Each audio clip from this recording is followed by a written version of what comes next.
How's it going, everyone? This is DJ.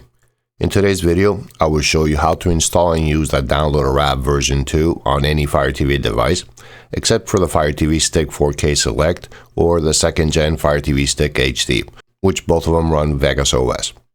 Now in this tutorial, I will be using the Fire TV Stick 4K Max 2nd Gen, but this will work the same on any of the other Fire TV devices that run Fire OS. So without any further ado, grab your remote and let's get right to it.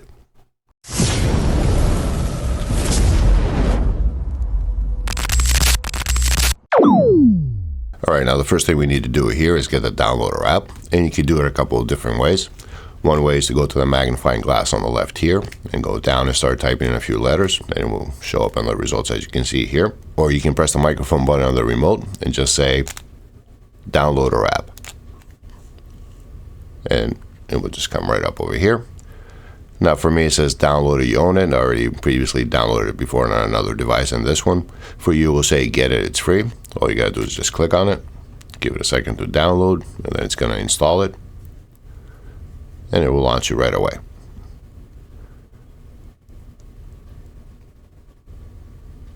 Now we're not gonna focus on the Downloader app right away. We're gonna press the home button on the remote.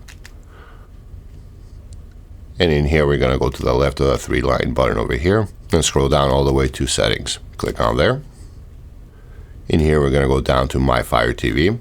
You're gonna just click on there. And in here where it says developer options for me, if this is a new device for you or you don't have developer options, no worries. All you gotta do is click on About. And where it says Fire TV over here for me, you're just gonna click on it 7 times. And as you start clicking, you will get a countdown. And then you're gonna see where it says no need, you're a developer. Then you can press the back button over here and you will see developer options. We're gonna click on there, go down to install unknown apps, click on there, and go down to downloader. You're gonna click on it so we can enable it. All right, so now we can press the home button again, go down to our apps and channels, and we're gonna go find downloader. We're gonna click on it.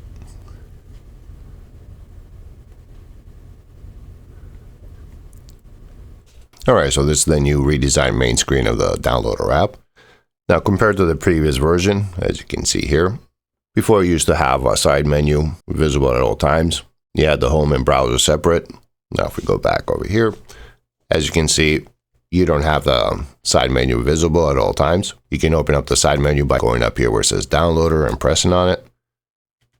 Or you can just move to the left and bring the cursor all the way, and it will bring up that menu again. Now here you still have the same options: files, favorites, settings, and help, and the donation buttons are down here. If we go back out, one of the new improvements in here is as you can see, now it's a browser window, you get the full screen. You still have the URL box on the top here, where you can still enter a website or a shortcode or a search term. Now because most people are using the Downloader app for entering shortcodes, he added up another pound button over here where if you click on it, now you get the numeric pad over here instead of the full keyboard, which makes it a lot easier to put in the code. So if we put my website's code over here,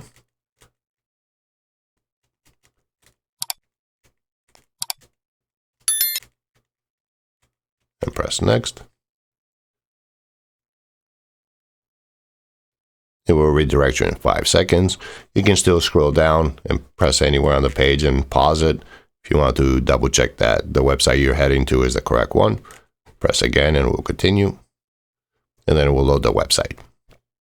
Now, once you're here, the same thing. You can press the 3-line button on the remote. You get that menu over here again. If you have favorites, if you add something to your favorites, you can click on favorites. You can view them right over here.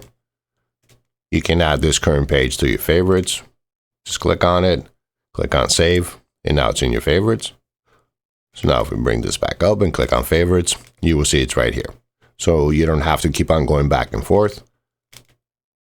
The other way to access your favorites will be bringing up the side menu over here and going to your favorites, clicking on it, and then select the website from there.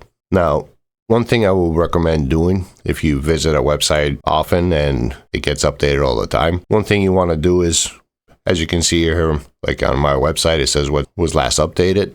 As you can see here, it says last updated on June 10th. Now, if this website has been updated, and let's say it was updated on the 12th, most of the time, Downloader will not refresh this page.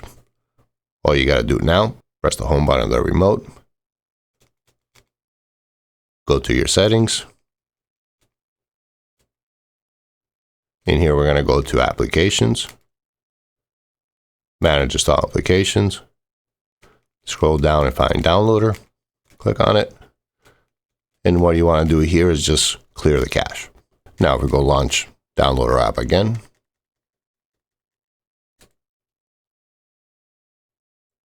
you see it still shows June 10th. Go to Favorites, select your page. And as you can see now, it refreshed it because we cleared the cache. Just one thing to keep in mind here for websites that you visit often. In order to view the latest content, make sure you clear the cache every so often. And besides that, the other thing, another improvement in here is if we start downloading a couple of apps over here. So I'm just going to download some. I'm not going to install them right now. The process is still the same. It's stages, and you can get the option to install it. And once you click on install, instead of pressing open, you press done, and it brings you to the screen. Now, normally you're going to press delete and then confirm it. For this video, we're going to press on done, and then we're just going to go next to it. Click on download, do the same thing here. Click on cancel, click on done. So now if we go to the left and bring the side menu again, go to files, you will see the files in here. Now, before you used to have to press on each individual file, select delete file. But as you can see here, you got the option to delete all the files in here. So you just press it and select delete to confirm it. And that's it. All those files are gone. So these are some of the new improvements that Elias made for the Downloader app. I think they're pretty cool. A lot easier, a lot more to view. Now, one more thing in here. If you want to get rid of this header, all you got to do is click over here, and it gives you a little more area to view the website. All right, I think that should cover pretty much everything about the Downloader app. If you guys have any questions, please leave it in the comment section below, and I will answer everybody's question as soon as possible. If you found this video helpful, please give me a thumbs up. It does let YouTube know you like what I do here, and it does help my channel grow. Thank you for watching. This is DJ. Till next time.